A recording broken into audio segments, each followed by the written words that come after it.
Okay, so one of our other design elements we said is using different sheens of finish on a logo or lettering or whatever. Again, not thinking that, okay, I've got to put all traffic satin or all mega gloss or whatever across the whole floor. So right now we've got Mega 1 Extra Matte on this panel, and Bobby and I are going to mask off just the logo and put gloss on it to make it pop out of there. And there's a couple ways we're going to do this. One, we're going to use this R tape. So this is actually the backing when they make a stencil for you. This is what they stick back on the back of it after they pull the cutouts out of it. So it's sticky just on one side. It'll work great as a mask. You can actually see through it. Now if you don't have any R tape, then you can get some of the 3M delicate surface tape, because you'll see if we put it down on top of our paint or even across our stain, that we can see through it. So we could tape this whole thing off, or just tape off around the sides, and then we could go around and just cut out right along the design, and then pull off, whether it's inside or outside, whatever part we didn't want to use or cover up, and then have that exposed for our new sheen of finish to go over. And again, for the cutting out, I definitely recommend getting these thicker X-Acto knives. One, they really fill up your hand nice, they're easy to use, and these blades, you just can't beat how precise you can get with these larger X-Acto blades. You can always use a utility knife if you want to, but they're just, in doing intricate work like this, they're just not as easy to use, I think, as the X-Acto knife. All right, so we're just going to use the R tape though for this. So we want to get past our logo. We'll peel this off and kind of hold it down.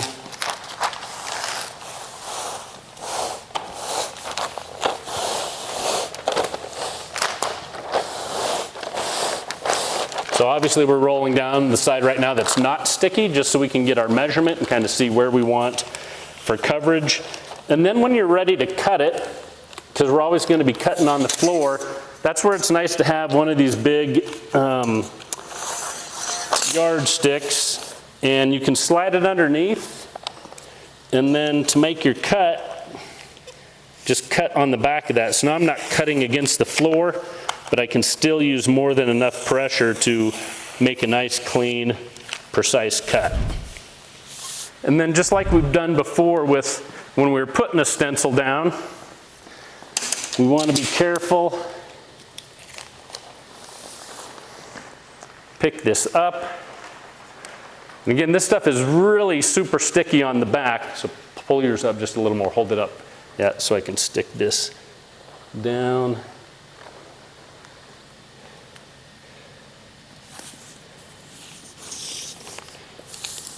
And we still want to do our best not to get a bunch of wrinkles in it.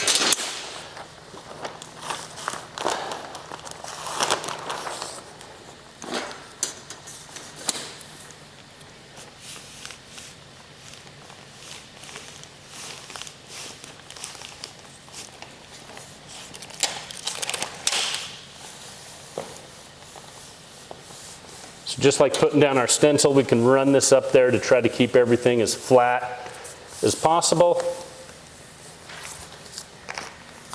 Then when we're done, we can grab our squeegees. And again, paying attention to the edges first, where I know I don't want to have any bubbles.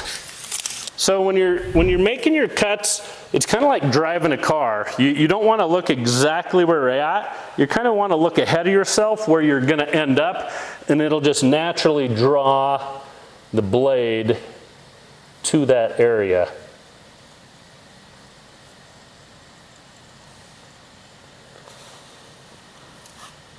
You can always, for straight lines and stuff like that, use a straight edge.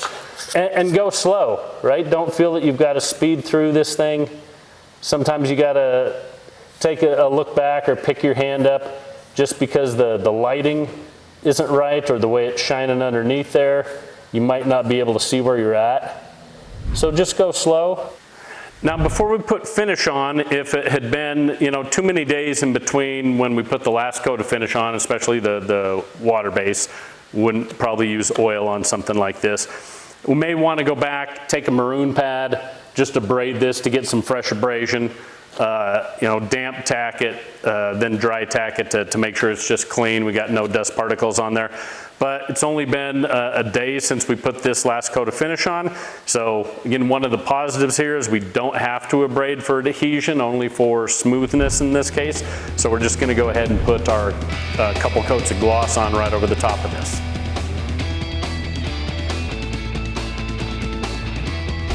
So Bob and I are going to go ahead and peel this off, see how everything looks. Again, when I get to a corner, I'm going to make sure that it's coming clean.